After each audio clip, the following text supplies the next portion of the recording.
Ladies and gentlemen, welcome to the best show of the best shows, where we talk about everything from comic books to whatever else is going on in this crazy world. You are now listening to For Canon's Sake. So whether you're a normie, a wannabe expert, or wannabe try-hard, get in here. And now, for your very handsome host, this is Mr. Eric July. Welcome to yet another episode of For Canon's Sake. I have a very special guest. First and foremost, my apologies. I was going to drop this last week, or we were going to do this interview last week, but we had to postpone. Thankfully, we were able to do it the next week. So here we are, another episode of For Canon's Sake. These recent episodes have been crazy, man. You guys have been very supportive. We've had a lot of cool guests as of recent, and I'm trying to do a lot more of these. But this guest is very, very special, near and dear to me, considering that I've just enjoyed this work so much. I've ranted and raved so much about this particular book and Black Widow. I have Jen and Sylvia Soska that's going to be joining me this episode. They were the writers of No Restraints Play the Limited series, 5 issues for Black Widow. They also have done some other work. You know them probably in the horror film industry as well. So excited to do this. So without further ado, let's get into it. Joined by, and I've talked about this on my channel if you've been watching my streams and whatnot, and we're going to get them on the show. I've ranted, raved, and gone so crazy about the recent run that they did, limited series, unfortunately, of Black Widow. Today I'm joined by Jen and Sylvia Soska. Ladies, how are you doing? We're doing good, Eric. Thank you for having us. Of course. Oh, yeah, we're so excited to be here. We're such fans of yours, so, it's real to be here. Yeah, most people read the comic because of you, so thank you. Thank you guys for writing it, because, again, it was one of the most, refreshing pieces that I had been reading in current era Marvel, and that sort of leads me into the first thing that I have to ask you guys, and I know our fans are going to be they want to know about what came about in that regards, because when you read the book, no restraints play, and definitely in this climate, I was like, how in the world did they pull this off? Like, how did they green light this narrative? Because it's obviously very relevant, and it's very refreshing, but it is edgy in a little sense. So how did that come about, you guys' experience? What made you guys sort of take that leap in going to do some work for Marvel? And what was that experience like when you finally got to writing Black Widow? Well, Jen and I are the biggest comic book fans ever. Like, we started reading comics when we were 9. Our grandma actually got us into them. She thought X-Men was the same as Archie, so she was getting classic X-Men with Storm when she was leading the X-Men, and I was awesome. Like, I don't think this is Archie, and that was our going in for Marvel, and that she was such a great role model. I fell in love with Storm, so every comic I ever read, I was like, well, I gotta figure out what this character is doing. And then that whole world kind of sucked us in. We got into movies, and we got attached to Painkiller Jane, and for a brief moment. And when that happened, we were doing a lot of TV stuff, and there was a woman named Lauren Stankovic who worked with a TV executive, but she also worked at Marvel, and she was like, you girls are doing a Marvel movie? Or from Jimmy Palmiotti, he came from so much Marvel stuff. She's like, well, let me introduce you to the whole family. You're going to love meeting all these people. And one of the people she introduced us to was Jake Thomas, who is the editor who's always brought us up every time we've worked. Okay. Yeah, he's been amazing. We kind of got grandfathered in by being able to write 3 short stories. Yes. My favorite short story that we got to write was when Neil deGrasse Tyson dropped out. And they're like, well, if not Neil deGrasse Tyson, surely the obviously right. I felt we really got put through the ringer ringer. The first thing we got was 10 pages of Night Nurse, and I had to like beg, be like, can I get a little bit of Daredevil? Can I mention Stephen Strange? I remember I couldn't even get a Marvel demon to save my life. I was like, Blackheart, Mephisto, aren't they omnipresent? None of them are available right now in an alternate dimension, but fine. And we really wrote the hell out of it because we thought, okay, this will be the only time they ever hire us. Because at the time I was like, oh, females, check. There, they got us. Probably will never come back to us again. And after we did 3 successful stories for them, we the third one we did was The Thing, but with Captain America and Tony Stark and Deadpool. Yeah. And I swear, Jake spends half the time just editing all the gay jokes out. Man, that one was a very naughty one. I'm surprised it even got through. I was like, 6 pages. How many gay jokes can we put in between Captain Tony? Well, that became a joke because he called us while we were in the middle of making Rabid, where it's a David Cronenberg movie we just remade, and he was like, ladies, I know you don't have any time, but would you do a Marvel Halloween story? And I was like, I always have time. Like, everybody knows. There you go. Like, you're not with Marvel right now. I'm like, no, we're not doing something else. And he was making a movie. It's not that much. And he was like, it's a really fun opportunity, especially for creative types like you, because you can work with like the main people that you normally don't get to, and you can do whatever you want. And I was like, so we could take like Captain America and make him like Marilyn Chambers, and he's like this sexy lab experiment. And Jen's like, well, it would be way funnier if he was like the Thing and Tony Stark is finding him. And they're like, yeah, you can do absolutely everything. And then finally they let us write. We had a little cameo of Deadpool there, and he references Cronenberg, which was like, that was like cross-Canadian contamination. There you go. We did it. I was the first one to do that. So then they said, you can pitch for your own series. And I was like, fuck yes. So we Electra Mortal Kombat, where she becomes a dragon lady businesswoman and takes over the hand. No, it didn't work out. Where Wiccan and Hulkling, you get them as a couple together, and they go to West Hollywood, and they go to they get married because Wiccan was suicidal for a while, and I know there's a LGBT people that were like, this marriage is important to me because it means something more than just what was there. Right. They said it was time to do a gay comic. The Nice Man came out right after. And we're like, that could have been us. And then we pitched Deadpool, our movie, and they're like, absolutely not. And we're like, okay, what about Black Widow takes down child sex traffickers? And they said, no way. And then later, 2 years later, Jake messaged us and said, hey, I have good news. Natasha's not doing anything for a few months. And the movies have kind of made her a little bit more gentle than the comic books. I'm talking to the person who knows it best than everybody. Yeah. And Jake said, can you make her break bad again? Can you make Natasha again? But you cannot have any of the Avengers. You can't have anybody. So we ended up looking up the worst thing online, and we saw what a red, because every single Black Widow story is a red room. And we're like, well, those torture videos online are red rooms. Right. And I thought the only difference from our original pitch that he said was that she was dead and she was a clone and she was having an existential crisis. I was like, oh, that's fun for a filmmaker. But the first fan reaction was like, you made her a clone? She's a clone? Right. Is it? These guys, you can't do that. Right. Every other time, right? But it made the most sense because here is the most prominent Avenger in the whole world.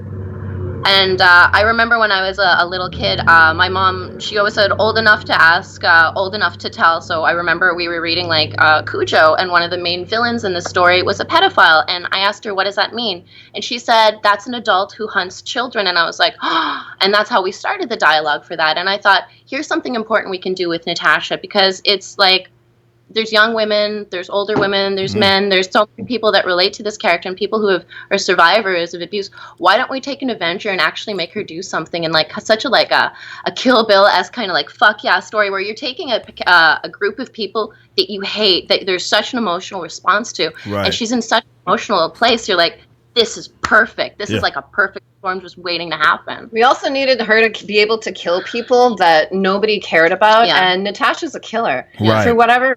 And we can't talk about Natasha the same way we talk about Frank Castle. Yes. Yeah. We even had to tone down parts of our book, and that was the reason. I was like, why is it okay for Frank and why is it not okay for Natasha? And they literally said, because she's a woman. Oh, wow. And she's a movie coming up. Yeah, it was funny because when we first went in there, the movie was R, right? Right. And so the comic are, and the comic came out as teen, which was weird because we never changed any of the content. Like, Standards and Practices came after issue 1, but we had already set up the whole Red Room thing and the whole like the victim stuff. So they were like, okay. The one page that they were the most mad about in the second issue, she finds a bunch of clients who know about it, and she beats the shit out of them, and she ties them to their car and drives them through Madripoor. Get attention. And what they didn't like is in our original one, Jen wrote this, is she comes out of the car with some booze and starts putting it all over them, and she starts saying that she knows people here are doing something gross and she wants to find out about it. She's like, I too like to play with no restraints, and she sets it on fire and they're all screaming, burning behind her, and everyone's like, oh my god. Nice. And Standards and Practice, like, people can't scream and beg for their lives around Black Widow, and I'm like, why not? She's off. She's not. Yeah. Those are man. Yeah, exactly. Wanted the movie, but I mean, I have hopes for the movie, not high hopes. The most enjoyment I'll probably get, honestly, is your review of it after the fact. Hey, I love it. No, but like, and I'm glad you brought up the sort of cutthroat-esque approach that Black Widow has had. And she's really sort of always been that way. And that's why I think it was such a hand in glove fit, certainly knowing you guys' background, as well as the character. And why that narrative made so much sense is because it feels like something that Black Widow would be a part of. But in the same respects, like if you look at, she's toned down. You're completely correct. She's toned down a lot, really, in the like, film and or I don't know as far as the upcoming film, but certainly in Avengers and everything else, she's been really toned down, and that's why I loved you guys' book so much, because it's like it seemed to capture the essence of Black Widow while also going in on something that is a very relevant topic. And considering that, and this is why I was like, how in the hell did they pull this off? Because of what is going on in Hollywood at the same time, right? and also because Marvel and Hollywood, they have that connection now, which is solidified because they spent 10 years in building this giant. So the timing was like, hey, some of y'all might actually be part of this. You know what I'm saying? Like, because it's a lot of weird stuff going on in Hollywood. Did you guys get any sort of pushback? Like, did you ever feel as you were writing this story out, like, we may be stepping on some toes here, and you just didn't care? Absolutely. Yeah. We were actually supposed to continue on with Black Widow. Yeah. At one point, it became from you just writing Black Widow because you're perfect for it to, okay, we're going to cut this at 6 issues to let's stop it at 5. Yeah. And, I've never made anything in my life, in my career as a director, as a writer, as anything that I'm more proud of than this, because I couldn't tell this story as a TV series or a film because there'll be people connected that, like that documentary, I Pedophile. Right. Like, it's gotten so fucked up that people are like, oh, be careful, don't upset the person raping a child. Right. I think not enough people are pissed off about it. I mean, people are like, you're out of control. I'm like, you're under control. Yeah, exactly. There's a really great documentary for it called An Open Secret, and it gets a lot of people on camera. But we work in Vancouver, so Bryan Singer worked with our cast and our crew, so the horror stories here and how acceptable it was, and it's socially irresponsible to have a platform to stand on and don't say something, you know? When we put Jeffrey Epstein in there, we had no idea. Like, there's a page where they have all the people. There's the movie director, obviously. Then there's a guy getting a massage on his flight. And I remember talking to Flaviano about it, and I was like, "Can you put Jeffrey Epstein, like a parody of him?" And he's like, "Oh, who's that?" And then, whoa. And the funny thing, he died when the actual trade back came out. Yeah. So I was like, "What is?" I mean, like, I knew about that guy for years, but I literally thought he'd never get caught. Like, that was the thing. Never get caught. Like, most of these guys will never get caught. Right. Like, it's such an open secret, and people are almost like, they just expect it. So this was really cool. I wonder if my editor knew, because, like, as soon as the issues were done, we transformed from Marvel employees to Disney employees. So that was like last Black Widow out. And I think they've reset her series like 3 times now just to be there's no restraints play. Now she's with Bucky. Now she's on her own. Like, whatever. It's now, bitch. It's canon now, which I'm really excited about. Because, like, people find this and they love it. Like, I really thought it might be the last comic book series I ever write, but I was like, whatever. Maybe DC will be like, let's do a Poison Ivy like that. It's bad. What did you want to do next with Black Widow, though? Oh, they didn't. Well, this was a really good idea because Black Widow, I never thought Matt Daredevil was a good boyfriend to her. I was a big Daredevil fan, and I was like, you were kind of like the shittiest, like, Catholic boyfriend. He was so bad. You're so right. Somewhere where he's smacking her on the ass and telling her to put on something beautiful, and it's like, you're blind. Like, what's even? At the point, it's a lifestyle, Jen. I love Matt, flaws and all. I loved it when they still could have flaws. That being said, Matt had just been hit by a truck or something, and he was in the hospital. He was recovering. So my next thing was Natasha was going to go to him very, like, heart in her hand, like, I love you, Matthew, you need to get your religion back. I'm doing this mission where I have to be a sister, you be a priest, we'll go here, we'll get your thing back. There you go. And he's rediscovering, like, his religion, his faith, all that. She's there to take down, like, this Spanish ring of pedophiles. And then he's like, how could you do this? And she's like, look, I'm praying to God and respecting in my own way, and I wouldn't be here if I didn't have a blind monk with me. No one would buy me. Right. I mean, look at me. I look like a nun. They did not like that. But one day I might write the fan fiction of that story. Hey, there you go. No, that makes sense. That would have been an interesting thing. But yeah, like, it's, you can, I don't know, because I've been reading and keeping up with, there was the Web of Black Widow or whatever that came out right after it, and I don't know what's going to happen with if the Kelly Thompson's Black Widow. I don't know if that's even out yet. I'm behind on so many books. It might not have. I know they announced it, but I don't know if it's out yet. But it's hard to, like, reading the tone change from you guys to Web of Black Widow. It was very noticeable, and how it changed the tone. And to me, it's not for the better. Now, that's not the crap on the let's say the writer of Web of Black Widow. It's just that a lot of us felt that you guys really got it. Like, you guys got it. And there was it felt like the end of it, like she still had work to do. Like, definitely after that conversation with Steve, it sounds like she's got work to still do. So we're left as a reader like, all right, well, she's about to go on maybe a similar mission to take down another group of these same types of folks, and then we go in the Web of Black Widow, and it's not like that at all, and it was really odd to read. Maybe that goes to some of the continuity issues that I have with Marvel in terms of their approach sometimes. But I mean, if Marvel reached out to you guys to do, like, let's say if it was with Black Widow, even now with some sort of, like, more of an ongoing, let's say, series, is that something that you guys would want to do? Is that something that you guys wanted to be all over? Because I know you mentioned that you wanted to sort of continue the writing of the character. It kind of got limited down all the way to this 5-issue series. But is that something that you guys still wanted to do, or even have aspirations to do? Oh, absolutely. I love Natasha. When I grew up, I wasn't, like, poor me, but I wasn't a very popular kid. And these characters were, like, very real to me. Yeah. And they were my friends.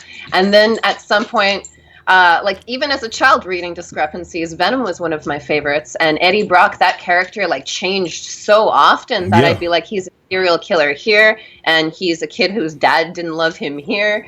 And it just was like, I can't, handle it anymore. I just would really love to stay true to Natasha. No matter what Marvel would want to do, there are things that you can put in to just keep her true to who she is. Absolutely. And I think one of the discredits, I mean, she's a very sexy woman, but one of our main things was, like, she's not going to breastfully do anything. She's not going to boobfully do anything. Right. And there's going to be no love interest. And if there's chemistry, it's going to be with her and Tiger, not with anybody else. Yeah.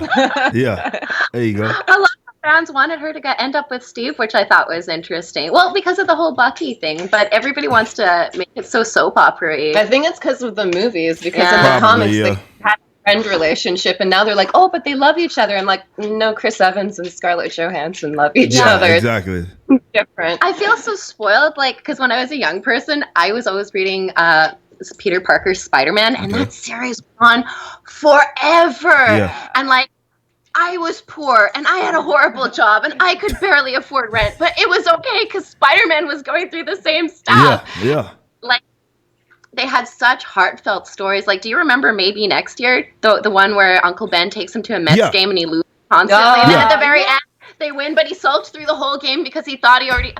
Right. I love stuff like that. Like, stuff that was such a human quality stuff. And that stuff when you're, like I said, like when I was a kid, when I was poor, when I had my first apartment, that meant something to me. So I think people forget that it's not just like Spider-Man because you saw him on your toothpaste. There's this guy who you relate to who has attributes like you.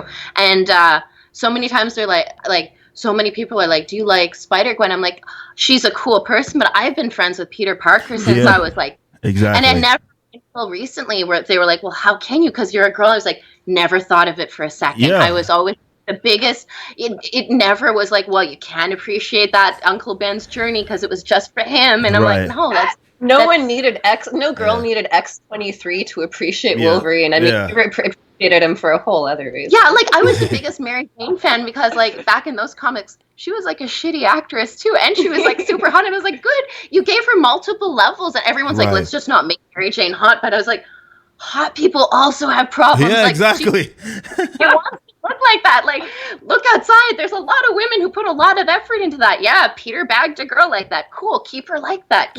But show people what her mentality is like that. Because when she went from lingerie model to doing theater and the director had to be like, you're terrible, I thought that was cool. Yeah. Raimi always thought that. And I feel like they lose a lot of that. And I think hopefully after Raimi kills it on Spider-Man or on Doctor Strange, we'll get more. I keep praying for it. I think praying. We all are. Comic book. Like, remember when they were doing the countdown for J.J. Abrams doing the comic, and they did like Spider-Man 4, and the whole internet's like, "Here we go! It's happening finally!" Yeah, no, most definitely, and like you brought up something interesting because you've been mentioning like Peter Parker, Spider-Man, and never really thinking like you're a girl and he's a dude. The same thing with me. I talk about my favorite characters all the time, and like Storm, you guys mentioned Storm, and Storm was one of the first characters I fell in love with as a youngster, and it doesn't really click.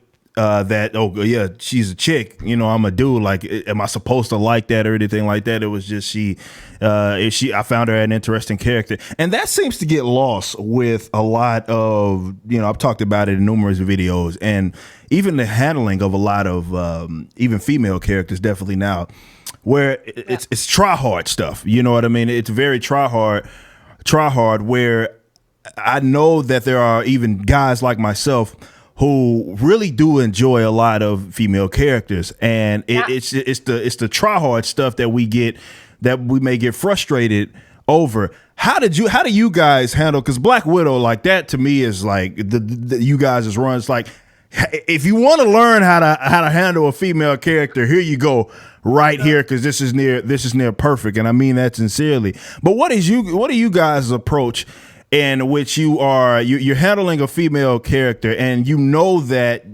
definitely in something like comic books where there's a lot of guys that read it, it's predominantly, to say, a male audience, but you can write a character that appeals to women, also appeals to guys as well. So what's you guys' approach as just writers? Doesn't even matter if it's just with Black Widow, when you're handling like a lead female character in terms of trying to get them to even appeal and be likable characters.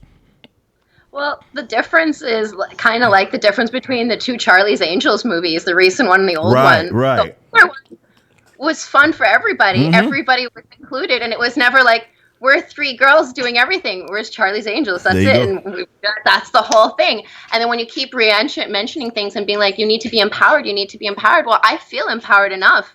I'd like to see flawed women, actually. Yeah. And when they take, and this happens in film and TV constantly. It happens in comic books too.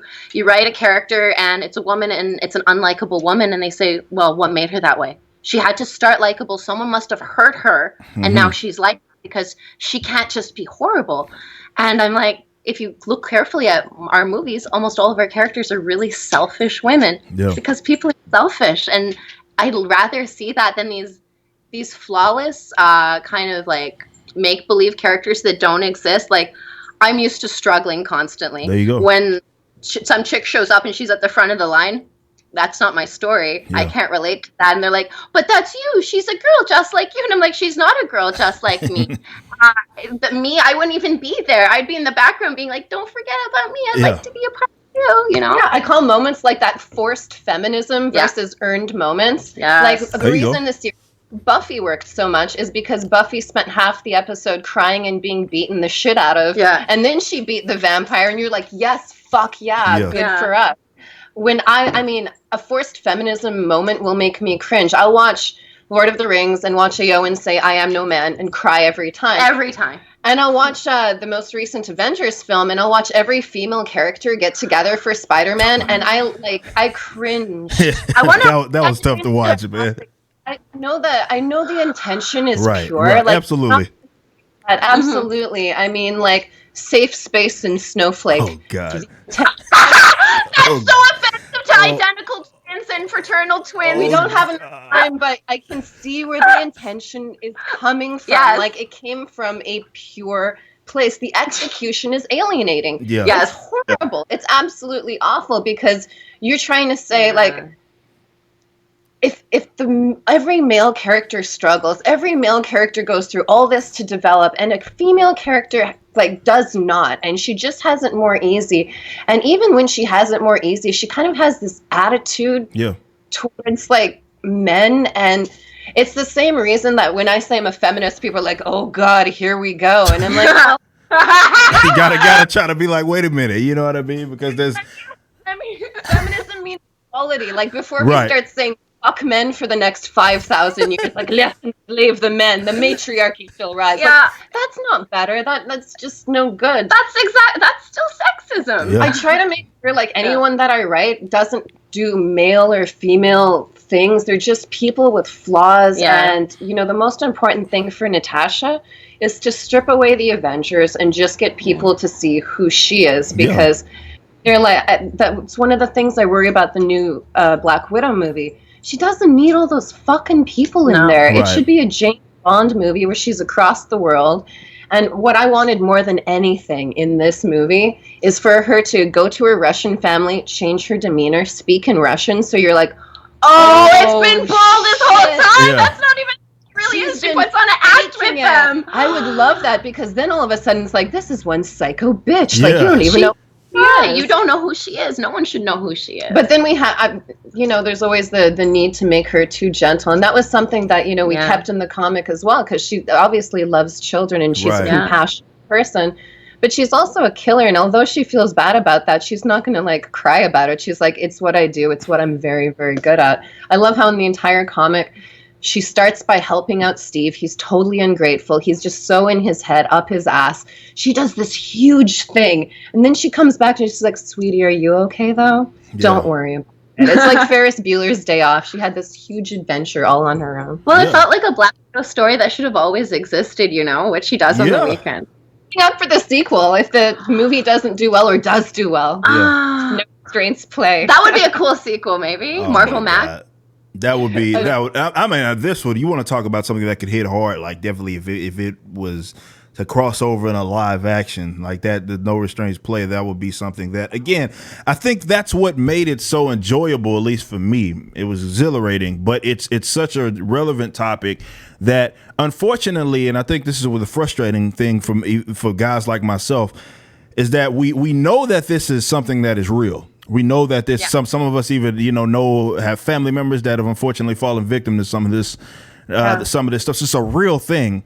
But you get these people who, whether it be in these different forms of art, Hollywood, entertainment, and so forth, it's almost like it's the open secret, right? It's like, we know it's a thing, but you're not talking about it, and you just act like it's not even, it doesn't even exist. And what this story did for me is, I'm reading it, I'm like, okay, they're acknowledging that this is an absolutely real thing, but it was a hand in glove fit for Natasha. Like you said, this is probably a story that should have been written a long time ago, but it was a hand in glove fit. So it wasn't forced or anything. It was like this feels like the character, and it feels like something that she should be a part of, and that's something that I think gets lost with a lot of these characters that are sometimes they get in these moments where you're like, well, that doesn't really feel like this is something that this character would ever be a part of, or that's not how this character generally would act. But it doesn't feel like that at all with this story. It's like this is Natasha, and this is just happens to be a very real thing. But you mentioned something about the and I'm glad you acknowledged it, and I would love to expand more on that, about how some of the, like, even with the female characters, definitely this whole flawless approach. And to me, I think I know I'm not a a girl, obviously. However, I do see it seems like that's insulting where you get, like, for example, the male characters, and why so many people fall in love with them. They go through all of these moments of struggle and strife, and we see them develop. And I think that was the issue that a lot of people had with, like, Captain Marvel, for example, where it's like she pops up out of nowhere, right? Inexplicably, just pops up, and she's just the strongest one there.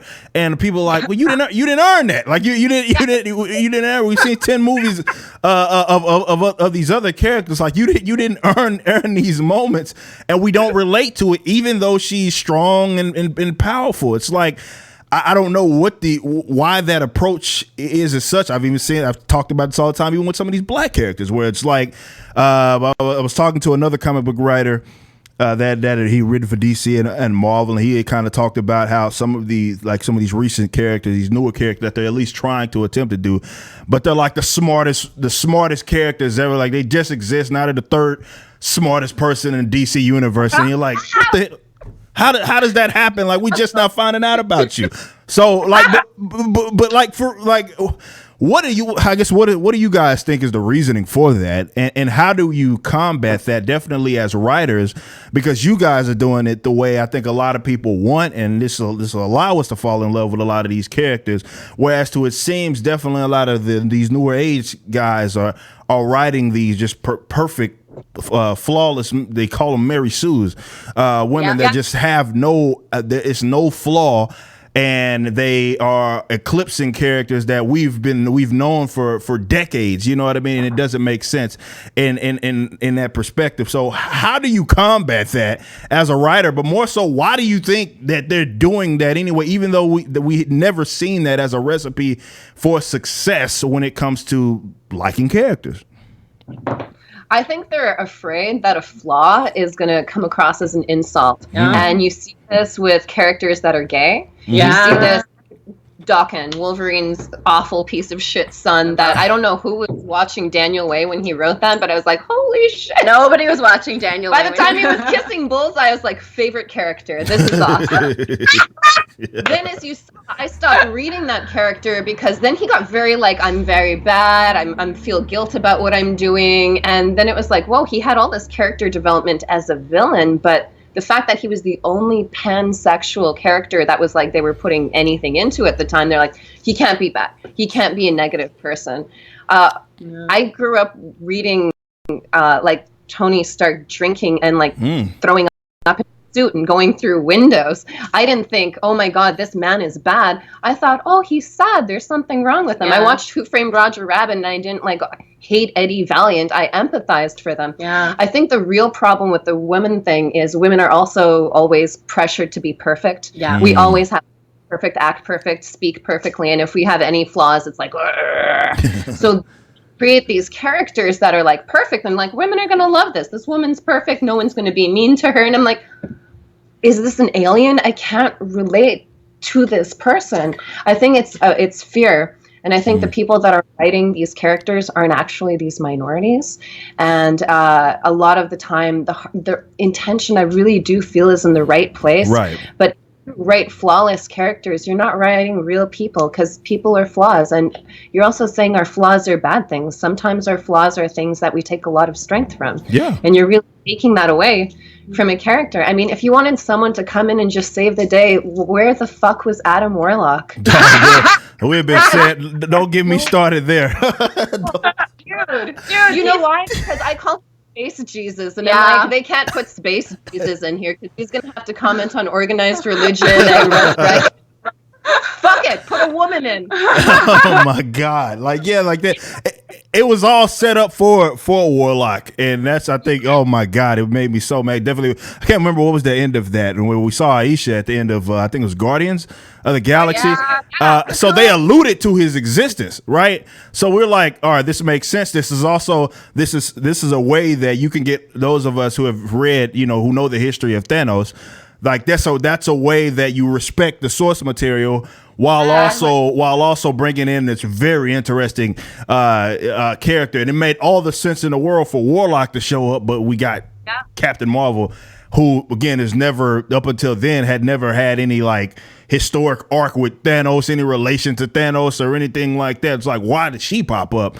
But that's the thing. It seems like these things are obvious. But yeah, I did want your comments on that, because I think what we're seeing with, let's say, the future of the direction of Marvel, I think to me, what a lot of people fell in love with the Marvel, let's say, universe, cinematic universe, that is that it was never a direct depiction of like a particular arc in maybe a book. However, pretty much every major arc, even with Thanos, that's basically just Infinity Gauntlet arc, just kind of twisted and turned. They at least were taking, the Ultron thing, like all of that stuff was stuff that had already been done, and they kind of, yes, they had their own spin on it.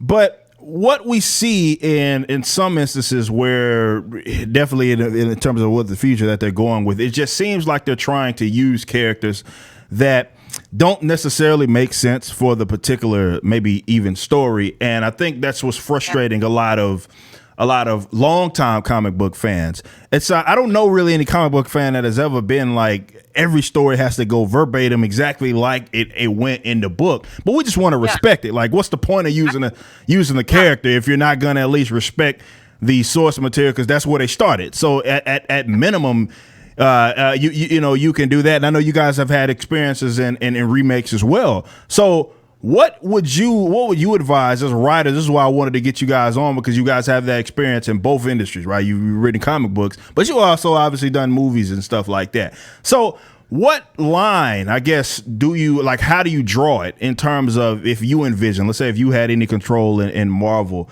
and okay, we want to make it crossover well into, let's say, television, but we also want to respect, let's say, the books that exist, and the like, how does that work? Like, how would you envision that sort of panning out if, let's say, you were in charge, the creative director of, let's say, the Marvel Cinematic Universe?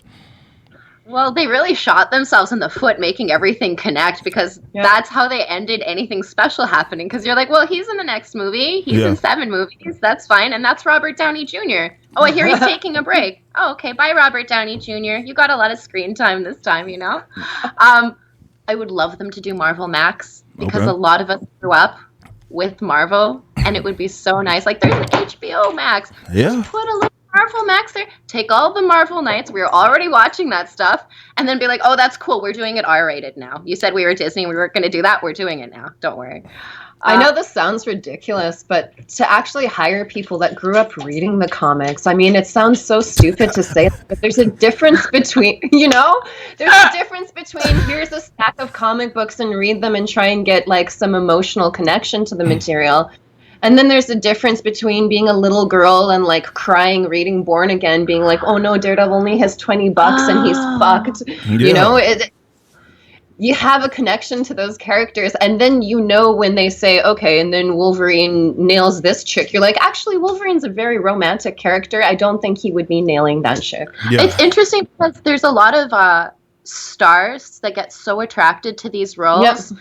And there's, I shouldn't say what movie this was, but there was this huge comic book movie, and it had one of the biggest movie stars in the world, and it was this woman who kept saying, I want to play a superhero, I want to play a superhero. And from the outside, I was like, this is a perfect thing, guys, what's going to happen? So she brought her own writer on, and this woman writer married to a very good writer. she wasn't really a writer, but she got the job because of that association, which was the first Yeah. They paid her $70,000 to rewrite this script, which had this character was famously gay. She made her as straight as humanly possible. Oh, wow. Even got her engaged to a man in it. Wow. She was fighting neo-Nazis, which the character never did, but they were like, it has to be like what's on the news. It was exactly.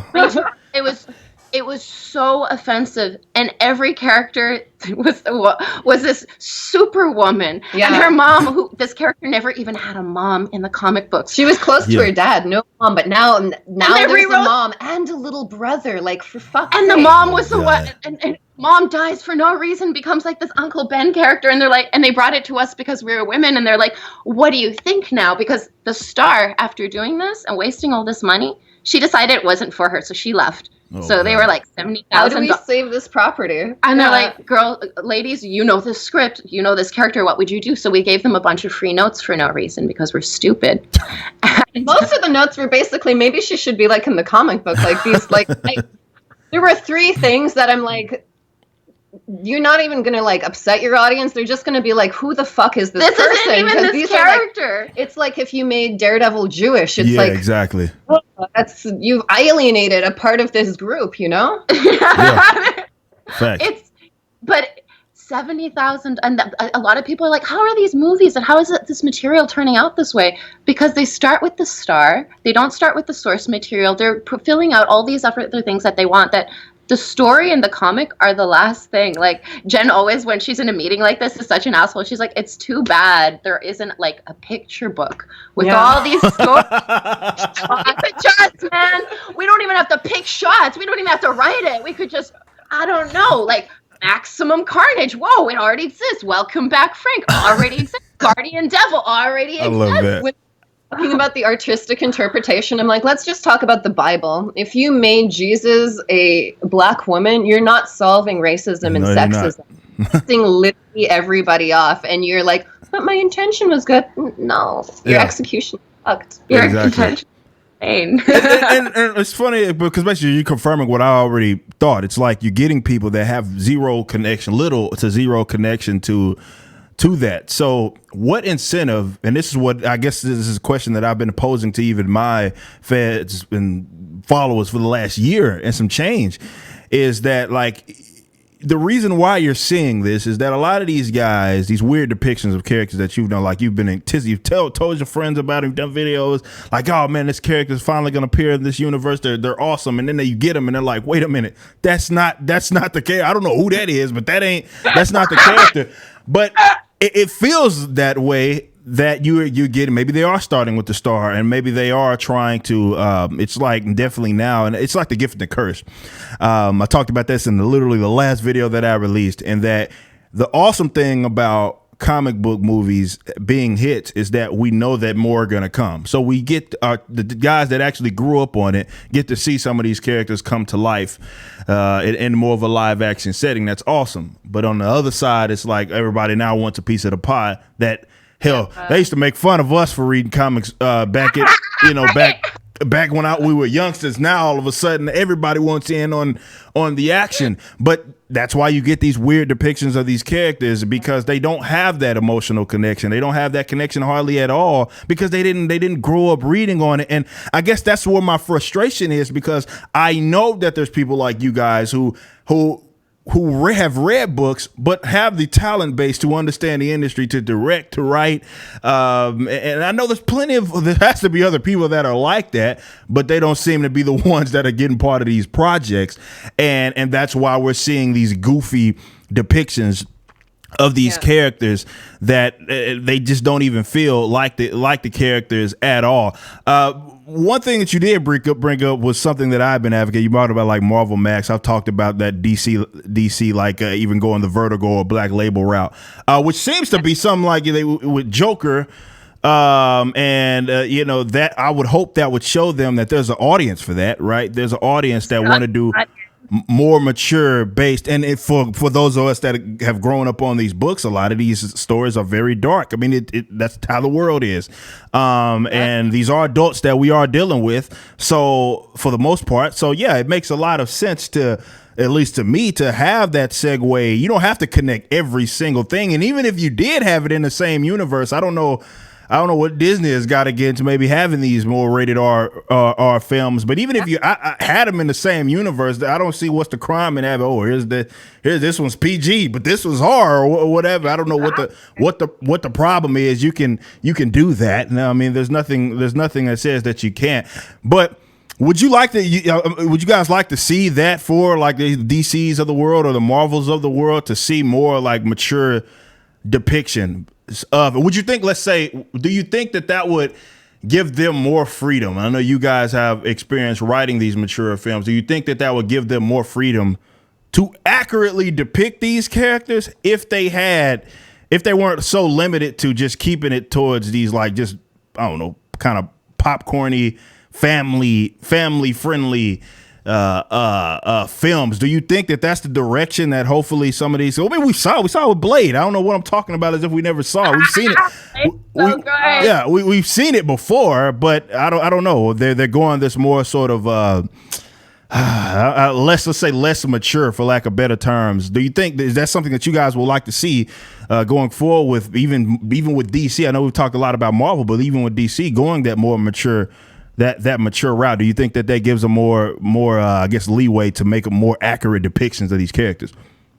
Well, no hate to DC. Like, Joker was one of the best movies I've ever seen in my life. I lost my mind. That's incredible. And I died of embarrassment because there was a trailer for the Harley Quinn movie before that, and I was like, man, why don't girls ever get a movie like that? I've seen so many woman empowering movies, and I watched Joker. I was like, man, they even came in early. They went back and reshot stuff. They had so much time. They're like, let's just focus on character, man. Yeah. And it's like, that would be... It was such a unique experience because I saw Joker late and I went to the theater to see it. And then the Harley trailer comes in and you hear a groan from the entire audience. Oh, wow. Watch Joker and I got it. I was like, oh, we're seeing art. And people saw that before. Like, oh, if we could have had it all. We really could have it all. It's exciting because we actually have had meetings with DC and they seem really into what we're into, which was really exciting. I don't know what's going to happen with that, but they have some, like, talk about iconic characters that are so much fun. Yeah. I mean, I could write Poison Ivy for the rest of my life. I'm surprised. Like, you could make a series on that. It would be amazing. What that character would do, and especially if you were smart and made it a bit of a satire, because she's whack, she's crazy, but she's loony. Oh yeah, lives in a crazy world, and sometimes you might be like, I think this crazy person almost makes sense with the insane thing she's done this week. Yeah. I think the difference between PG and R is like everything, and I think that people would find that if they had rated R comic books, like hard ones and soft ones, the kids would buy both. I really think censorship is absolutely bullshit. And for whatever reason, like, we have internet, like every kid has like a handheld device. We're projecting an innocence that doesn't exist anymore on children. Right. Yeah. Or like, oh no, you can't see Tony Stark have a drink. Oh God. I've been more drunk on the weekend than he was on his birthday in the second thing. And they're like, well, he got drunk that one time. I'm like, on his birthday, that one time, like, we're talking about, he made it so he could piss and throw up in his suit so he could just keep Iron Manning. Yeah. Right. Like, I remember a comic that was like, tomorrow, Tony Stark will be sober or he will be dead and he's lying in an alleyway. I understood that. When I watched Little of Horrors and, the dentist was beating on his girlfriend, I'm like, don't date a guy like that. Yeah, when you saw Tony lying in a pool of himself, you're like, I don't want to be like that. That's a bad thing he did. Yeah. And God, I love that kind of stuff. I feel like Disney used to do that stuff so good too. Like, you're watching something and then you watch it 10 years later as an adult and you're like, oh, absolutely. I didn't realize they were absolutely doing that. And I think they're missing such an opportunity because it's a lot of money. Like, they're making billions of dollars. I'm not surprised. They're like, let's make sure this content is something we can put on like a Band-Aid for a 4-year-old. All the content is that safe. But that 4-year-old isn't stupid. Yeah, and they're not gonna be 4 forever either. Yeah.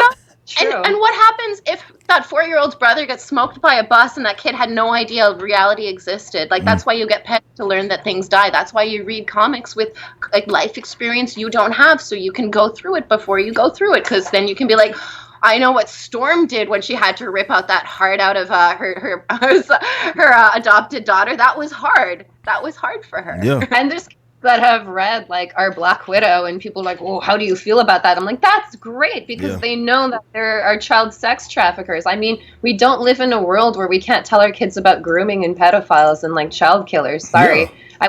We were like in the 40s, and we're like just the one, like everyone knows where the pedophile lives and everyone avoids him, but now it's like fucking everybody. Well, that's something also you have to realize when you start doing content for younger people, because we always used to do rated R movies. It was when we did a game show that we started finding older fans going after our underage fans and having to start posting about this constantly. And I think it's disgusting when people don't get involved, because if you have content that younger people watch, there are people who are on the internet going after the young people that watch you. So if you don't say a message and say things like that, and they're following you, it's a huge disservice. Like, it's so disgusting. The things I've seen working in this industry and just seeing how people act is the most disgusting thing in the world. Yeah, That's not. it's fun. No, I bet. And one of my guests on the show I actually had was a former comic book shop owner, and that was something that he had picked up about the youngsters who, Marvel, DC's done it as well, but definitely nowadays, Marvel, they make these like uber kid friendly like comic books based on the characters. Like, they're like obviously they're not the usual ones. They're just like, but the kids don't want them. Like the youngsters that go in the shop, they're like, I don't want that. Like that's not the real thing. I want this Batman issue. I don't want Kitty Batman that looking to cater to me. So, but that's the interesting, like that you mentioned, and it's so true that the world is what the world is, and it's not. It's not all the time sunshine and flowers, and that's something that definitely, even for a life experience, that kids should know, that need to know that exists. I mean, I think that's how they get overwhelmed when they do struggle.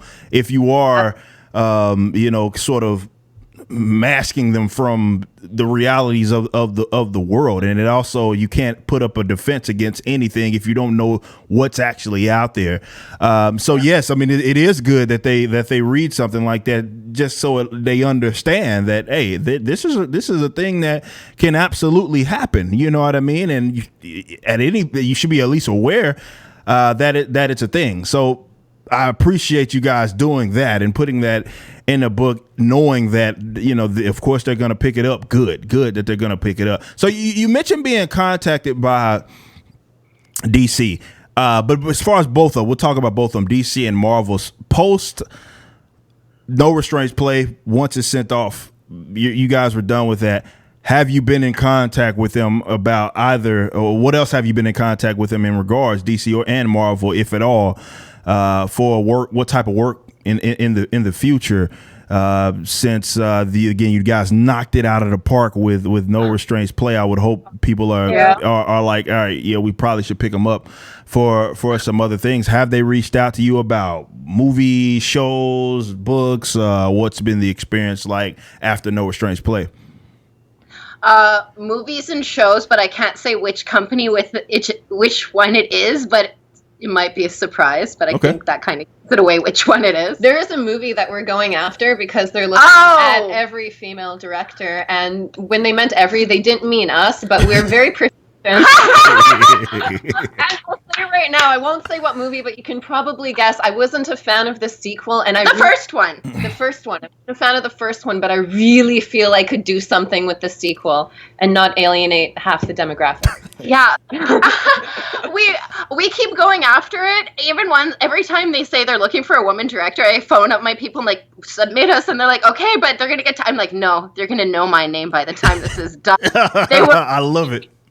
And eventually they'll be like, oh God, who are we gonna hire? Oh, those horrible Soskas that never leave us alone. We'll get them or something. I'm not sure what the direction Marvel is going on with their comics right now.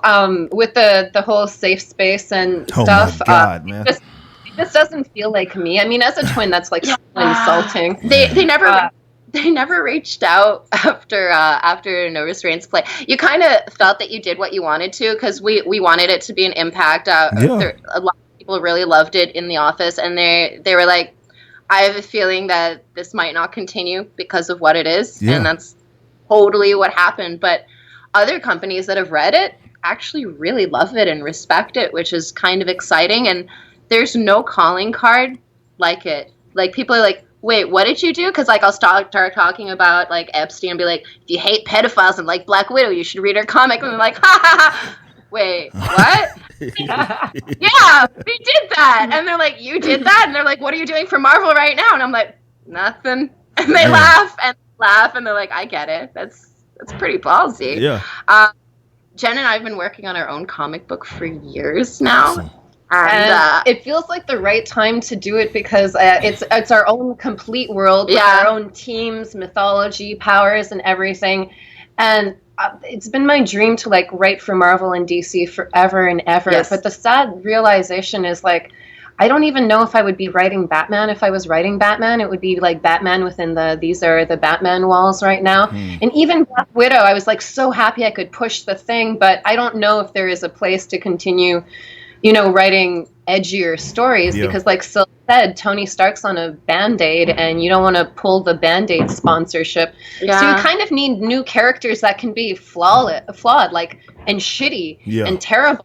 And, like, nowadays, no superhero has a stance on anything. There's no pro-life superhero. There's no anti-gun superhero. There's no anti-death penalty superhero. They all just generally have a significant other they love. They love their country, and they're generally good guys. But if they're flawed, they're kind of Peter Quill flawed, where they're kind of an asshole, like Peter Griffin style. Jen and I have gone after Deadpool for years and years, and we're good friends with Jimmy Palmiotti, and he looks at me, he's like, you gotta make your own thing. And I'm like, no, Jimmy, I'm gonna get Deadpool. He's like, you're never gonna get Deadpool. You're never gonna get Deadpool. You gotta make your own thing. And I have so many, I have so many Deadpool pitches, so many things. And I'm like, maybe this is a different guy now. Like, I look at Deadpool. Oh my God, we have so many Deadpools just around They're us. everywhere. Oh, nice.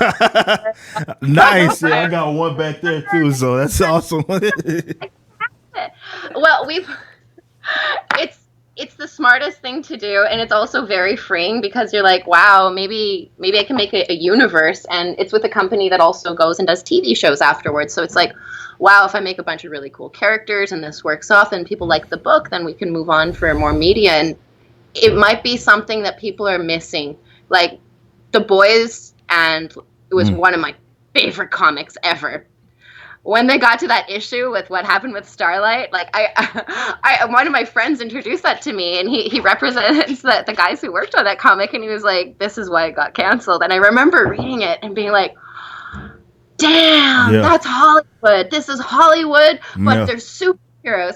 And then when I saw the show, they pulled a few punches, and I was like, and I don't know if that, and I guess that's why we're making our own content, because I don't want to pull punches, and I feel there's content that I want to talk about that pushes the boundaries and the envelope and the conversation so much farther than where people are even at. So it would take, like, 2 years of books before I even got to the story that I wanted to do, where they're like, and then they probably pull the plug and be like, we're not going to talk about those real world issues. That's too much for people, or that's going to upset this company guy or this company guy. Yeah, instead of the worry, can we sneak it past our editor, and will he be okay? Will he be on our side? Can we get the artist to, like, sneak that in?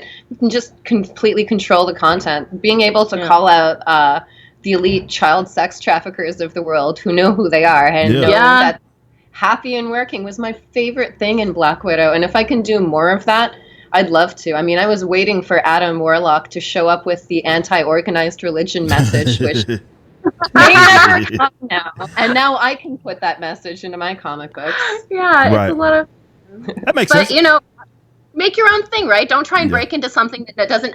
And that's the thing. If they called me right now in the middle of this, I was like, oh, shit, Eric, it's Marvel. It might be my Deadpool job. I gotta go.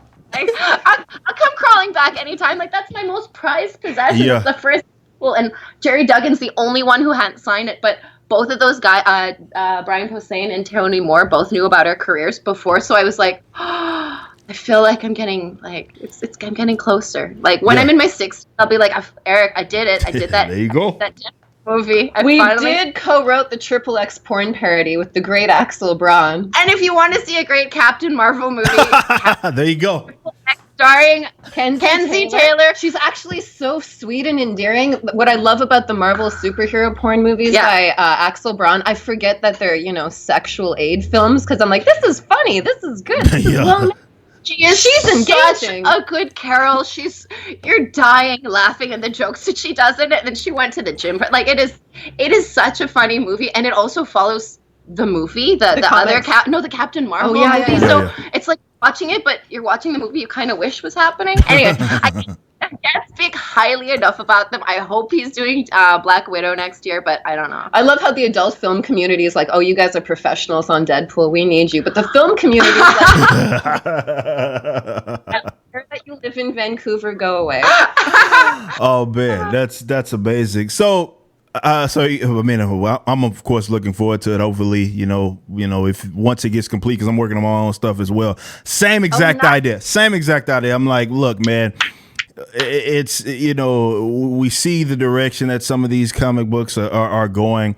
What better time than to now just start to do your own work? So I'm on that same exact wavelength. But we can't end without talking. Obviously, you guys experience more so in obviously the horror film industry, and you guys have been you've done a lot of work there.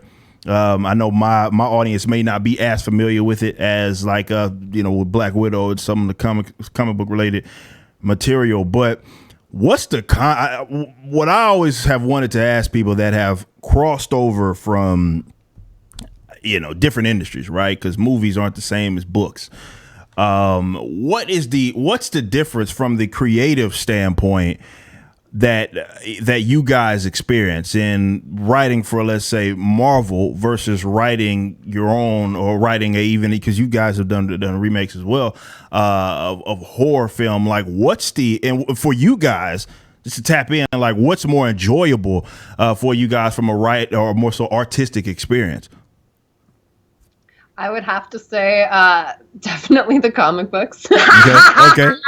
Less hands touch them. Yeah. And, usually if you have a good editor, and I've had the best editor, Jake Thomas has been wonderful, they protect you from the silly notes, as you might say. And as a director, writer, producer, you just smile there and you're like, you write something that is so true to the material, and you've like, if in our cases, if I write a movie about werewolves, I've watched every werewolf movie made up to date. I've studied them. I've gone online, down some dark rabbit holes, and I brought something that I'm like, okay, this is the best I can get. And then someone tears it apart and says, I don't like that, and make that character trans, and change the women characters. And I'm like, and I just watched Skeleton Key last night, so if you could make it exactly like that thing. Oh my God, it's terrible. But when you're writing a comic book, your artist is kind of like your cinematographer, your DP, and I just go over to Flaviano and I'm like, Flaviano, I was thinking maybe this, and he's like, oh, I get it. And it's fantastic because there's only one person between me and getting it. Then I've never seen like the colorist come in and be like,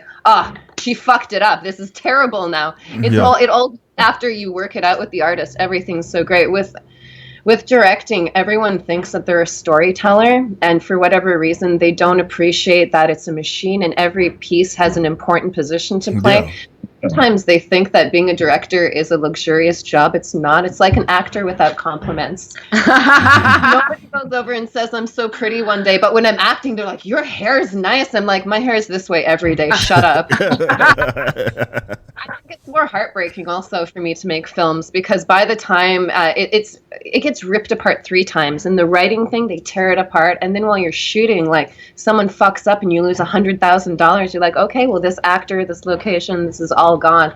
And then in editing, unless you have final cut, which very few of us do, you're arguing with someone who might have not had any creative up until this point. Who might have just showed up at the end of the movie because he just to be out of town from his wife, and you're like, no! Yeah, and they're the type of people that need to speak to have value or feel they have value. The most like talented producers I know in the industry watch something like, that's good, maybe a little more of this, and that's the entire thing. An insecure person will tell you everything because they're just like, I'd rather watch this movie than the one you created. Wow. Yeah, it's the most multi-collaborative art form, and every time there's a good movie, I'm like, how did you do that? Yeah. There's so much much working against it. It's like this guy's ego or this actor's decided they're just going to drink the whole time and you can't do anything because they're famous. And you're like, oh, there we go. And scripts so often are written to actors as well. Like, I don't think audience members realize we used to write to you people. Yeah. And now it's like so-and-so comes in and, you know, they feel this is their moment or they want to go do this movie after. So this is going to be their stepping stone. Yeah. It's such a weird industry, but there's some really good stuff coming out there. Like after we finished remaking David Cronenberg's Rabid, we got to connected with Cronenberg's producers, and for the first time in like I think it's almost 10 years now, 11, but who's counting? We get to make an original movie because when we made American Mary, it was so upsetting. People wouldn't hire us, and there's nothing like going and like killing a meeting at CW and being like, we're gonna hire you, and we're like, yeah, and they're like, ooh, we watched American Mary, and I'm like, ooh, is that a problem? They're like, yes, there's no teenage girl. We can't put Saskia Sisters with American Mary next to it because of the content in there. Well, that's foolish because like they don't realize that teenage girls watch that. Yeah, exactly. I was watching horror movies and I didn't think, ooh, yucky. I just thought, oh, badass. Cool. Yeah, it's a real challenge, but I think as long as you have, there's two types of creative people. There's guns for hire where you don't really have a voice and you can sound like anyone and you can work forever and that's a way easier life. Or you're opinionated like I'm sure all three of us are. You can't out, you got stuff to say and you got a vision and you want to tell a story the way you want to tell that story, and there's very few of us, and a lot of people don't want to hire people like us because they're like, whoa, that person sees this whole movie and I want to say what the movie is. It's very hard for somebody to give you millions of dollars and be like, you know what, I think you got it, it's fine. Yeah. So integrity is rare. Yeah. It's expensive, but it's rare. But if you are an auteur and you keep at it, eventually all those other people fall away. I mean, where are they, right? Like at a certain time, you're still there, and they're like, wow, finally, Soskas, now that you're 73, you get that beautiful movie, and I'm like, yeah, man. 73, we'll come on and talk about it. We'll be like, perfect. Perfect. So that makes sense. I mean, it's more like hands in the pot, you know what I mean, in doing stuff like that. So I can only imagine because I don't have really, there's not a whole lot of things that I do. I mean, maybe some of the stuff that I do on the political side, there's a lot of people that are around it, but never to the point to where I can imagine really. Well, I can't imagine it's happened, but like that's just the industry as it is, and so you're dealing with it all the time. But just having something where I was like, all right, this is my vision, and then just having that stripped all the way down, just because I mean, you have to have some sort of like, you got to have some balls, for lack of better terms, to be able to stick that type of stuff out. You know what I mean? Because that's tough. I can imagine.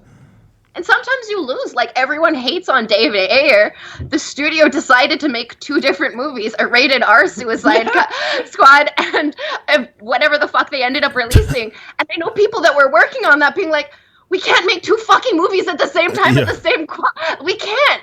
And that's what they got. And he was such a classy guy because he could have Josh Tranked it. He could have been like, yeah, fuck them. Yeah. And then just, you know? But he didn't. He tried to. And even now he goes online and he's like, you can see the bare bones that are there. But I think a lot of people think directors have like final say. Yeah. And I think I was going to be my next question, because I don't think people actually know. Like, I know we know producers, we hear these terms thrown around.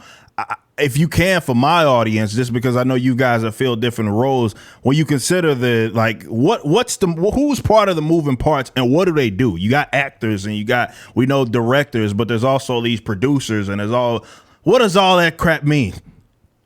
A producer might even just make a phone call to like Anthony Hopkins, and Anthony Hopkins said yes, and now he's a producer. That's what I thought. That's how.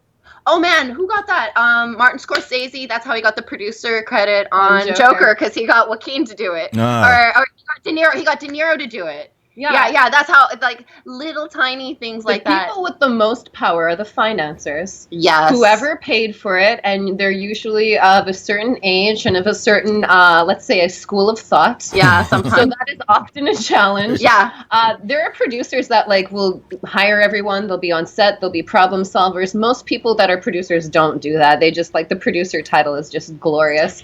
Writers have absolutely no power at all. Yeah. That's why I like a writer director, but like when people were like, oh, the writers on Game of Thrones are assholes, I'm like, they probably wish they were allowed to write something better, man. They're just like, okay, studio, or okay, channel, this is what you want, whatever. Yeah, the creative people don't get the final say for that. It's amazing because, like, even when we were working for Marvel, they got notes from, like, a corporate. I'm like, man, that must suck that corporate's telling you what's happening in your fictitious superhero. Like, that's dumb, man. Like, it's also people that aren't up to date on all of the comic books, so that's funny when your boss doesn't know and you're trying to talk about what the techno-organic virus is, and they're like, no, it's SARS. There's a cinematographer that films it. If you haven't, this happens sometimes, like, you might have a big celebrity like Tom Cruise. If you have Tom Cruise in your movie, it's Tom Cruise's movie. Yeah. He's going to do whatever he wants, and you're going to do whatever he wants, and you'll be very lucky if you get to do anything or even give him direction. Like, who the fuck are you? Yeah. There are some actors like Viggo Mortensen. Great. The most generous, gracious, humble, down-to-earth person ever. And he doesn't have an air of, oh, I'm Aragorn about him. He's just a good person. Yeah. There are people who stay actors, and there's very few of them. And then there's people that I guess get enough money and enough ass-kissing that they forget that they're human. I call them... Celebos. Celebos. They just become the people that, like, teeter on their, like, little stilettos. You see them at the conventions, and they come in with the sunglasses and the big hat on, and they're like, I know what you look like, bitch. Just, like, take it off so I can take my $80 photograph with you. I'm spending $100. You're going to pretend to like me and look at me. I don't even care. I've spent $80 for hello.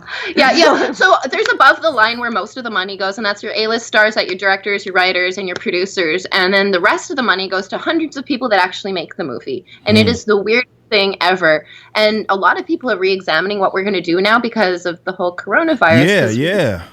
We can't insure people, and we can't guarantee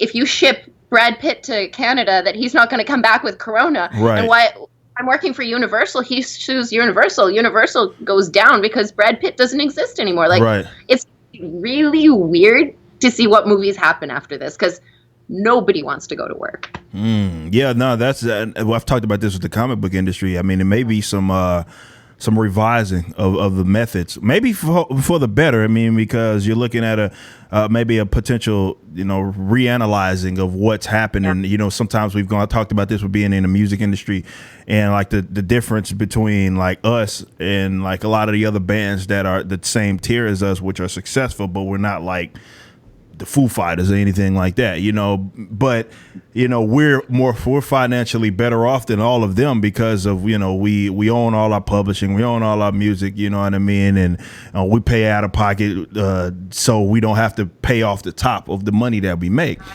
I've always thought that it was just an odd thing how everybody just went through this method of signing, even the popular guys, and they're going on their second deal, they would get another deal, and I'm like, why would you do that? We're in this digital age where you can sell your own stuff. What you need them for? But hopefully, out of all of this, I know it sucks that a lot of people are out of work and all of that, but I'm hoping that people, for any industry, just reanalyze it because now you're starting to see that it's not as stable as maybe initially thought, and the money's not going to the people who probably need it and are doing the most work. Of it. I never understood why does the guy that's producing the record for us, like, why does he make, we didn't write, I wrote the record, we performed the record, and he's the one getting all, he gets all the money because he recorded us. Like, that doesn't make any sense to me. So it's just a matter of sort of reanalyze. A lot of this stuff is outdated. The music industry still hasn't caught up to streaming, because it's still stuck in sort of these old ways. They're still to this day trying to figure out how do we determine what's a platinum record or a gold record, because we now have all of these streams and they're always adjusting the math and stuff like that because they don't know. It's like it's new to them. So we're starting to see people adjust, and hopefully out of all of this, comic book industry, prime example. I always thought it was weird how there's only one main distributor in Diamond. Like, that doesn't make any damn sense to me. That they have, and it's not even like a legal monopoly or anything. They just are the only one that everybody goes to. I'm like, why is that?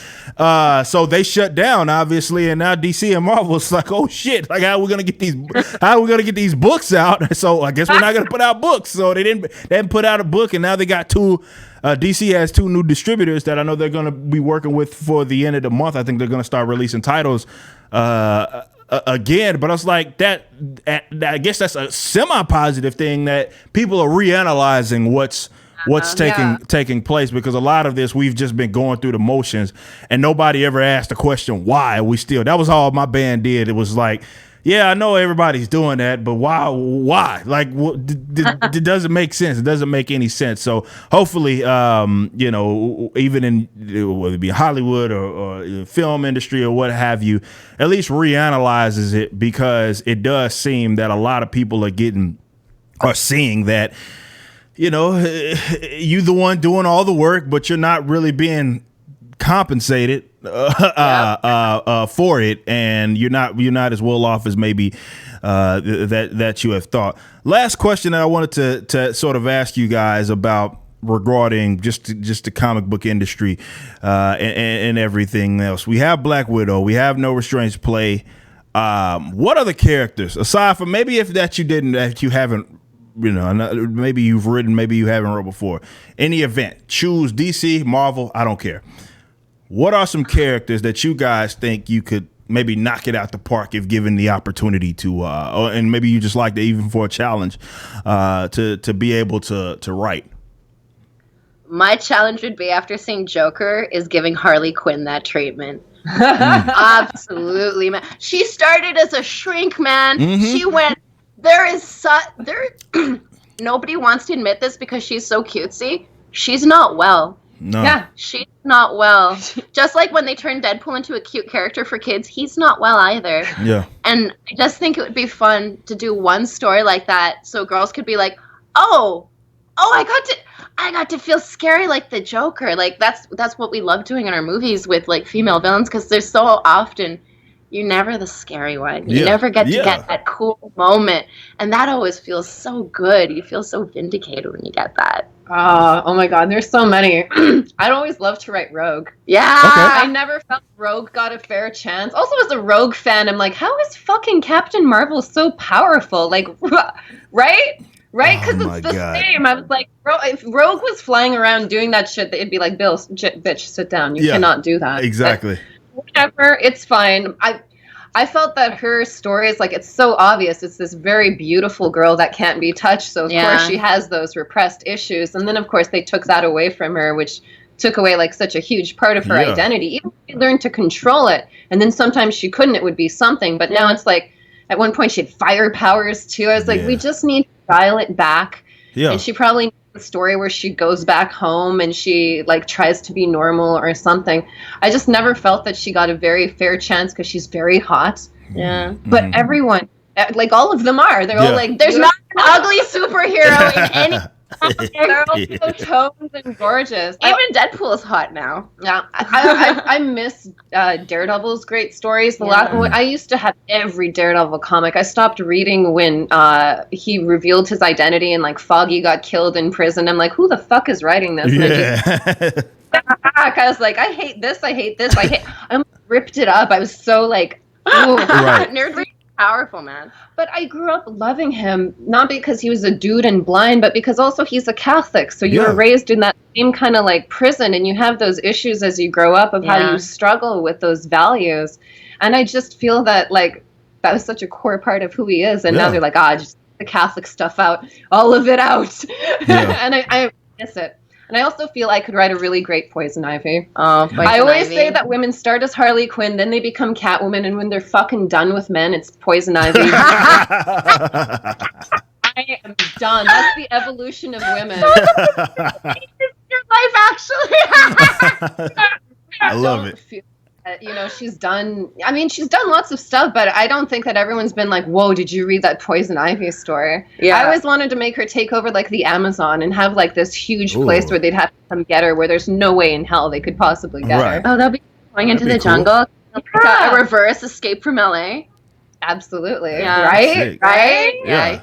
No, I like it. No, it's funny you mention Rogue, because I was it 2 episodes ago I had Eric and Julia Leewald, who wrote one was a writer, one was the showrunner for X-Men the animated series. The one so I had them on the show, and man, that was the experience. It was one of the better shows that I had ever done for Canon's sake. And having them and hearing them talk about it, their experience was just amazing. Obviously, it's a lot of it's Canadian connection too, because a lot of the voice actors were from Canada.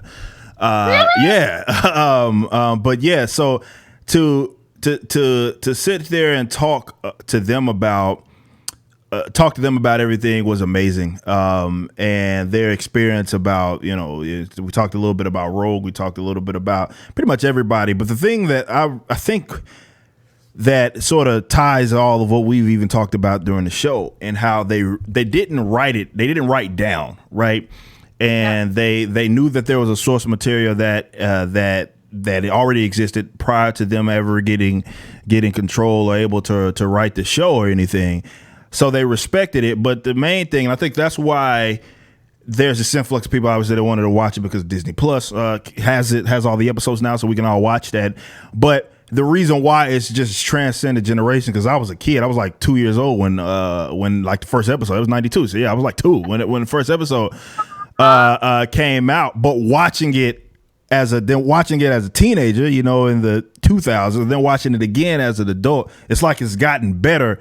As my interpretation came, even though that show was on like Fox Kids or whatever, it's like they never wrote down. They never tried to insult these were real legitimate experience. Some of this stuff was complicated, maybe a little more complex, but it was real. Like when, what's his name found out that, I forget what's the character's name when, was it Saber? What was it? I can't even remember, but he found out that he was his father, and he's like going crazy on but that's a real thing that happens. It's not, you wouldn't necessarily understand it at that age, you know what I mean? Yeah.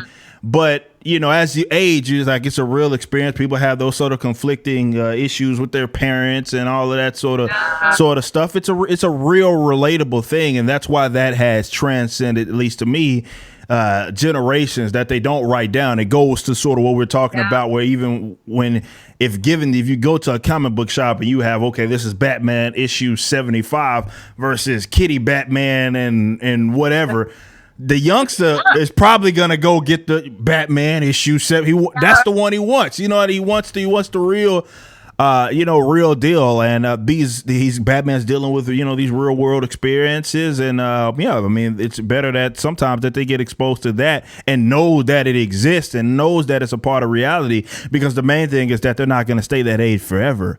And I think that's why X-Men the animated series is what a lot of people look to as like beacon American animation, like, because of that. It's like it's some of the old stuff that even we grew up on, like that my parents grew up on, like Jetsons or Flintstones. It's like you can watch that now and you're like, damn, this is solid, man. Like this is solid.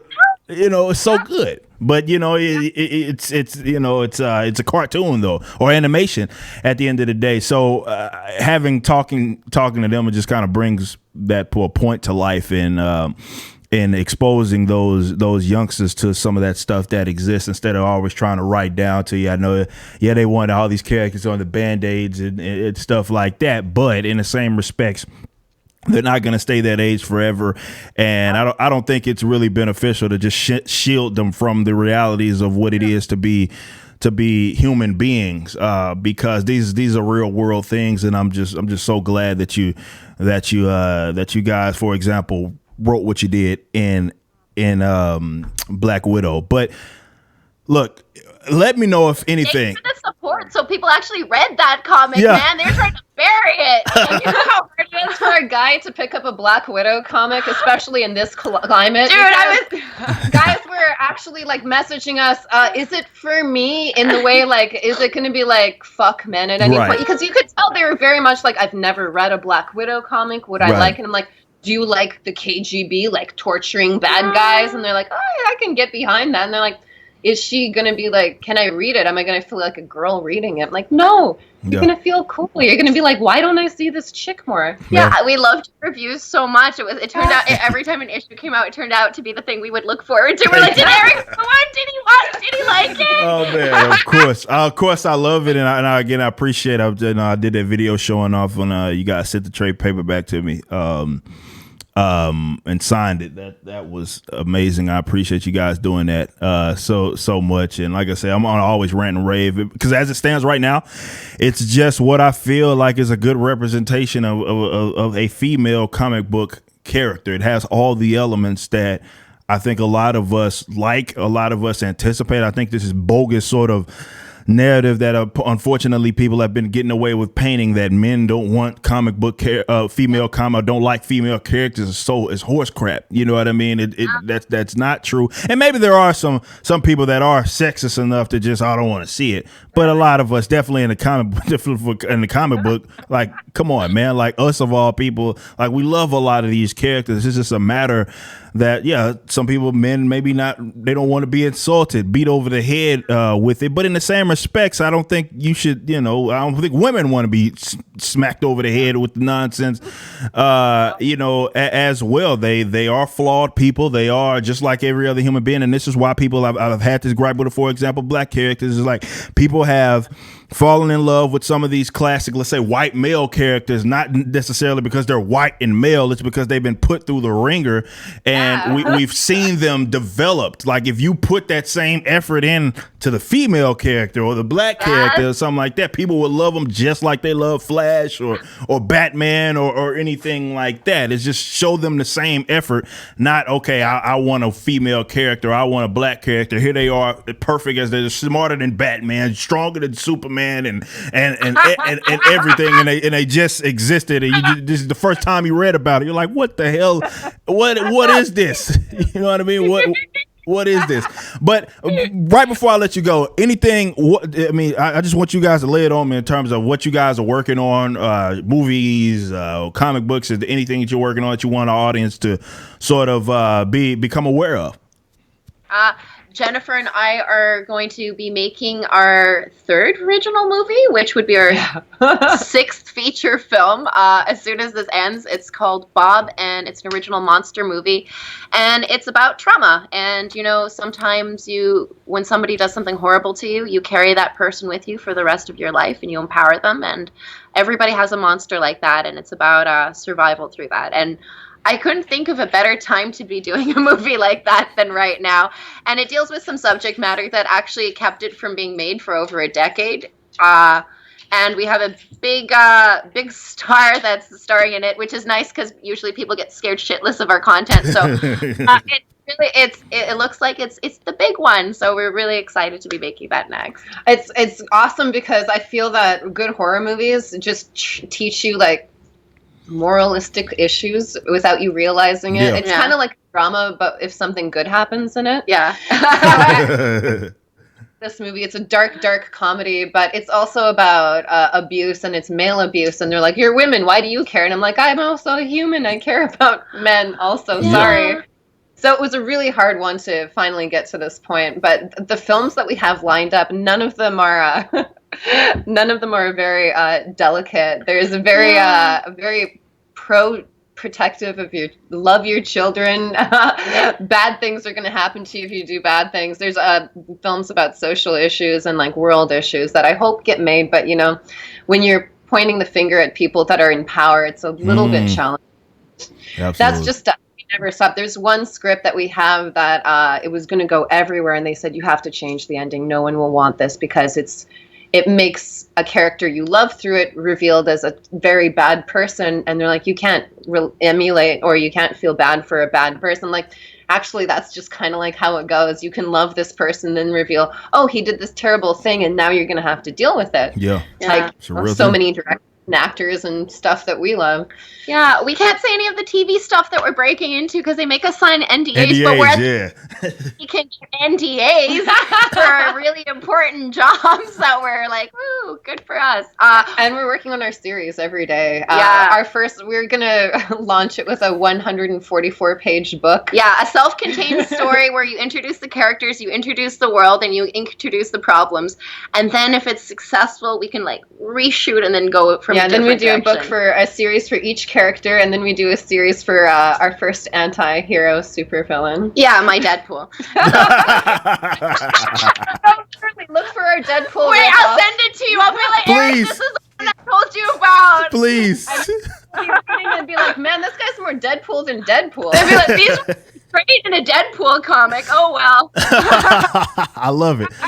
So much fun writing it though, because it's so like it's every superhero like stereotype and culture thing all put in, but it's the stuff that just doesn't happen. Like, people don't find magical weapons and that's their thing. They're, like there's too many rules. There's not enough like absurdity that exists. There's too much logic. Yeah, it is. And it's not, you lose the power of like he was abducted by aliens and now he's got like alien powers. I'm like, what happened to the weird shit? It's kind of like WWE. I miss the weird shit. I miss the weird, shit. I can't wait to read yours when it's done. Yes. I've been working on it. It's two of them actually. I've talked to this about my audience. One is with a company that I signed an NDA. I can't say much about it, but one's with one company and the other is going to be my own, and that's going to be like my baby that I start from the ground up, and I want to get other people a part of it, of course, and I just want it to be awesome as awesome can be, man. Since we're all cooped up in our houses, we have a lot of time to do stuff like that and write, which I guess that's the gift of all of this, is that it's giving me time to work on some of my crafts. Like, I can't tour, I can't do all of that stuff. So it's like, all right, well, I guess I'll write. You know what I mean? And that's been working out for me. But again, ladies, I do appreciate you so much joining me. We're going to do it again. And anytime you guys need, me, or you want me, you want to come on and talk about some of the stuff you're working on, please do not hesitate to reach out to me. I've talked to you about you guys so much, and the people, they love the book. And it's not just because I co-signed it or anything like that. It's because it exists like legitimately, and it's actually refreshing to read in this climate of this odd sort of era of Marvel where they can't seem to get it together with some of these characters. To see that just put in, and it's like you guys just laid it out on the table like, bam, this is how you do it. And it's only a limited series, and you got guys that got 20, 30 issues and they can't get it together, and y'all got it together in 5. And so we appreciate you guys. I appreciate you guys so much. And of course, we are absolutely going to do it again, but that's going to do it for this episode of For Canon's Sake. Of course, you guys can watch the rest of it on forcanonsake.com. And of course, it is live on all major digital platforms. That's going to do it for today's episode of For Canon's Sake with Eric July. Be sure to keep it locked for the best mix of comics and, of course, social commentary you'll ever hear. And I mean ever hear. To get caught up or contact the show, please be sure to visit forcanonsake.com.